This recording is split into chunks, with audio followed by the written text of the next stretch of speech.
నమస్తే, welcome to Sakshi exclusive. Hi friends, Taj Mahal భారతీయులు గర్వపడే ఓ అద్భుత కట్టడం. ప్రపంచానికి 7వ వింత. వెరసి ప్రేమలో తడిసి ముద్దయ్యే వారికి, చారిత్రక ఆసక్తి ఉన్నవారికి, పిల్లలకు పెద్దలకు అదో అద్భుత టూరిస్ట్ ప్లేస్. మరి రోజుకు 1,00,000కు పైగా పర్యాటకులు తాజ్ని చూస్తున్నారంటే మాటలా? అయితే పళ్ళున్న చెట్టుకే రాళ్లన్నట్టు అందమైన తాజ్ చుట్టూ ఎన్నో వివాదాలు అలుముకుంటూనే ఉన్నాయి. 372 ఏళ్ల వయసున్న ఈ తాజ్పై కనీసం ప్రతి 10 ఏళ్లకో వివాదం చుట్టుకుంటూనే ఉంది.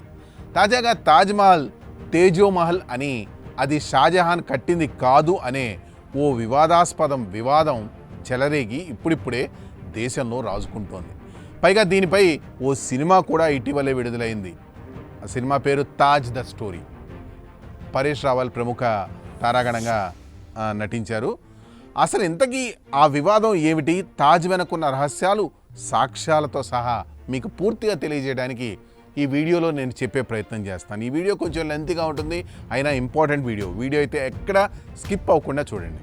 ముందుగా అక్టోబర్ 31న ది తాజ్ స్టోరీ సినిమా రిలీజ్ అవుతోంది. ప్రముఖ నటులు పరేష్ రావల్ ఈ సినిమాలో హీరో. ఈ సినిమా పూర్తి సారాంశం ఏమిటంటే, తాజ్ మహల్ అసలు పేరు తేజో మహాలయం, అంటే శివుడి ఆలయం.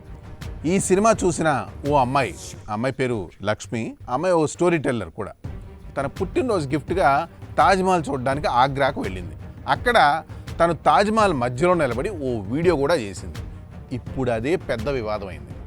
అదేంటి, మామూలు సెల్ఫీ వీడియోతో అంత వివాదం ఏంటి అని అనుకుంటున్నారా? వీడియోలో అమ్మాయి తాజ్ మహల్ ముందు నిలబడి పూర్తి శివతాండవ శ్లోకం చదివింది. దాంతో అక్కడ టూరిస్టులు నోరెళ్లబెట్టగా గైడ్లు షాక్ అయ్యారు. అంతేకాదు, శ్లోకం అయ్యాక లక్ష్మి బిగ్గరగా, ఇదేం సమాధి బిల్డింగ్ రా బాబు, పైన కమలాలు చెక్కారు, పక్కన యమునా నది ఉంది, ఇది శివుడి తేజో మహాలయం అని బిగ్గరగా చెప్పింది. షాజహాన్ దొంగతనం చేసి ముంతాజ్ పేరు పెట్టాడు. అందరూ ది తాజ్ స్టోరీ చూడండి, మన చరిత్ర తెలుసుకోండి, నా పుట్టినరోజున భోలేనాథ్ దర్శనం ఇచ్చాడని రికార్డు పూర్తిగా చేసింది. అలా చేసిన ఈ వీడియోని తన ట్విట్టర్ ఖాతాలో కూడా పోస్ట్ చేసింది. ఈ వీడియో ఒక్క రోజులోనే మిలియన్ వ్యూస్ దాటేయడంతో పాటు హ్యాష్ట్యాగ్ తేజో మహాలయ, హ్యాష్ట్యాగ్ హరహర్ మహాదేవ్ ట్యాగ్తో బాగా ట్రెండింగ్ అవుతుంది.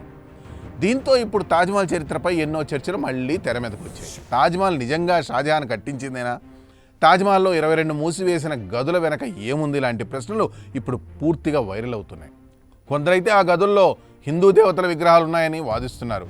అయితే ఈ విషయంలో మీకు ఓ సీక్రెట్ బయట పెడుతున్నాను. నిజంగా ఈ రహస్యం అధికారికంగా ఆర్కియాలజికల్ సర్వే ఆఫ్ ఇండియా బయటపెట్టింది. తాజ్మహల్లో ఉన్న ఈ 22 గదులు అసలు గదులే కావు. ఇవి ఒక లాంగ్ కారిడార్లో ఉన్న ప్రాంతాలు, అంటే బేస్మెంట్లో ఉన్న దీర్ఘమైన హాల్ లాంటివి. ఈ డోర్లు ఎప్పుడు మూసుండవు. ఏఎస్ఐ అంటే ఆర్కియాలజిస్ట్ స్టాఫ్ వీక్లీ వచ్చి క్లీన్ కూడా చేస్తారు. గోడలపై ఏమి ఉండదు, ఖాళీ. ముఘల్ మాన్యుమెంట్స్లో ఇలాంటి బేస్మెంట్ రూమ్స్ సర్వసాధారణం. ఢిల్లీలో హుమాయూన్ టూమ్, సఫర్జంగ్ టూమ్లో కూడా ఇలాంటి కారిడార్లే ఉన్నాయి. ఇవి స్ట్రక్చర్ సపోర్ట్ కోసం కట్టినటివే, కానీ ఇక్కడ టూరిస్టులు చూడడానికి ఏమీ లేదు. అందుకే వీటిని మూసేశారు. ఏఎస్ఐ ఈ గదుల ఫోటోలను కూడా రిలీజ్ చేసింది అధికారికంగా. రెస్టోరేషన్ వర్క్, ఇన్సైడ్ వ్యూస్ ఇవన్నీ ఇప్పుడు వాళ్ళ వెబ్సైట్లో లైవ్లో ఉన్నాయి, ఆర్కియాలజీ సైట్లో. అయితే ఇవేమీ తెలియకుండానే బీజేపీ నేత రజనీష్ సింగ్ అలహాబాద్ హైకోర్టులో తాజ్మహల్ కింద ఉన్న ఆ 22 గదులు ఓపెన్ చేయండి, హిందూ దేవుళ్ళ విగ్రహాలు ఉన్నాయేమో చూడండి అని పిటిషన్ వేశాడు. అయితే ఇలాంటి పిటిషన్లతో పిఏఎల్ సిస్టమ్ను మాక్ చేస్తున్నారు, హిస్టరీ రీసెర్చ్ హిస్టోరియన్స్ చేస్తారు, మీరు కాదు అని కోర్టులు చీవాట్లు పెట్టి పిటిషన్ కొట్టేసింది. ఇక అసలు విషయానికి వద్దాం. షాజహాన్ అసలు పేరు ఖుర్రం. 1592 సంవత్సరం జనవరి 5న జన్మించాడు. తండ్రి జహంగీర్, తల్లి జగత్ గోసైన్. ముంతాజ్ అసలు పేరు అర్జుమంద్ బాసు బేగం. ఈవిడ 1593లో పుట్టింది. షాజహాన్కు ముంతాజ్కు 1607లో ఎంగేజ్మెంట్ అయ్యి 1612లో పెళ్ళయింది. షాజహాన్ ముంతాజ్ వివాహం మాత్రం రాజకీయ లబ్ధి కోసమే జరిగిందని ఓ వినికిడి. షాజహాన్కు ముంతాజే కాక ఇంకొంతమంది భార్యలుగా కూడా ఉన్నారు. కానీ షాజహాన్కి మాత్రం ముంతాజ్ అంటే అమితమైన ప్రేమ. అందుకే ఆమెకు మాలికా ఈ జహాన్ టైటిల్ ఇచ్చి ఖాస్మహల్ ప్యాలెస్, బంగారం, రత్నాలు బహుకరించాడు. అంతేకాదు, షాజహాన్ యుద్ధాలకు, డిప్లొమాటిక్ టూర్స్కు వెళ్తే కూడా ముంతాజ్ తోడుగా ఉండేది. ఇక్కడ మరో విషయం ఏంటంటే, షాజహాన్ ఇతర భార్యలతో సంతానం ఒకరు లేదా ఇద్దరైతే ముంతాజ్లో మాత్రం 14 మందికి జన్మనిచ్చారు. ఆ సమయంలోనే ముంతాజ్ డెలివరీ సగంలో ఉండగానే చనిపోయింది. అది కూడా సరిగ్గా 1631 జూన్ 17న 14వ పిల్ల డెలివరీలో ముంతాజ్ మరణించింది. ముంతాజ్ దూరవడంతో షాజహాన్ దుఃఖంలో మునిగిపోయాడు. ఓ సంవత్సరం పాటు ఎవరికి కనపడకుండా ముంతాజ్ బాధలోనే కుంగిపోయాడు. షాజహాన్ తిరిగి వచ్చేసరికి జుట్టు తెల్లబడి వీపు వంగిపోయింది. షాజహాన్ తన ప్రేమ అయిన ముంతాజ్ ఆత్మకు అద్భుతమైన రెస్టింగ్ ప్లేస్ కట్టాలనుకున్నాడు. అనుకుందే తడుగా తన చీఫ్ ఆర్కిటెక్ట్ అయిన ఉస్తాద్ అహ్మద్ లాహోరీని పిలిపించుకొని తాజ్మహల్ నిర్మాణాన్ని ప్రారంభించాడు. తాజ్మహల్ కట్టడానికి 1000 ఏనుగులతో మెటీరియల్ ట్రాన్స్పోర్ట్ చేశారు. రాజస్థాన్ నుండి వైట్ మార్బుల్, పంజాబ్ నుండి జాస్పర్, చైనా నుండి జేడ్, టిబెట్ నుండి టర్కోయిస్, శ్రీలంక నుండి సెఫైర్, అరేబియా నుండి కార్నెలియన్, ఇలా ప్రపంచం నలుమూలల నుండి విలువైన మెటీరియల్ తీసుకొచ్చి దాదాపు 22 సంవత్సరాలు రోజుకు 22,000 మంది కార్మికులు కష్టపడి కడితే వచ్చింది ఇప్పుడు మనం చూస్తున్న తాజ్మహల్. అటువంటి తాజ్మహల్పై వివాదాలు మాదంటే మాదని ఎన్నో నడుస్తూనే ఉన్నాయి. అసలు ఇప్పటి తరానికి ఈ వివాదం ఎలా పరిచయం అయిందో ఓసారి చూద్దాం. తాజ్మహల్, తేజోమహల్ అనేది నేటి తరానికి సంబంధించిన పెద్ద వివాదం, అంటే పరిచయం ఉన్న వివాదం. తేజోమహల్ అని క్లెయిమ్ చేసిన మొట్టమొదటి వ్యక్తి పిఎన్ఓకే. పిఎన్ఓకే హిస్టోరియన్ కాదు, కానీ హిస్టరీ ఎంతూజియాసిస్ట్. 4వ శతాబ్దంలో రాజా పరమాతిదేవ్ ఈ తేజోమహల్ కట్టించాడని, ఆ తర్వాత రాజుగారి వారసులైన మాన్సింగ్, జైసింగ్ ద్వారా షాజహాన్ దీన్ని లాక్కున్నాడని ఆరోపించాడు. దీని మీద ఆయన సుప్రీంకోర్టులో కేసు వేస్తే 2000 సంవత్సరంలో ఆ పిటిషన్ని సుప్రీంకోర్టు మిస్కన్సీవ్డ్ అని కొట్టేసింది కూడా. అసలు రాజా జైసింగ్ నుండి షాజహాన్కు ఈ తాజ్మహల్ ల్యాండ్ ఎలా వచ్చిందో ఓసారి చూద్దామా. రాజా జైసింగ్ షాజహాన్కు స్నేహితుడు, ఇంకా సన్నిహితుడు అని కూడా చెప్పుకోవచ్చు. జైసింగ్ షాజహాన్కు దీన్ని ఫ్రీగా ఇవ్వాలనుకున్నాడు, కానీ షాజహాన్ మాత్రం దీని బదులుగా 4 ప్యాలెస్లు ఇచ్చి ఎక్స్చేంజ్ చేశాడు. దీనికి సంబంధించి 1633 డిసెంబర్ 28 నాటి రికార్డు ఒకటి జైపూర్ సిటీ ప్యాలెస్లో ఇప్పటికీ భద్రంగా ఉంది. అంతేకాదు ముఘల్ రాచరికపు పాలనంతా డాక్యుమెంట్ రూపంలో భద్రపరుస్తారు.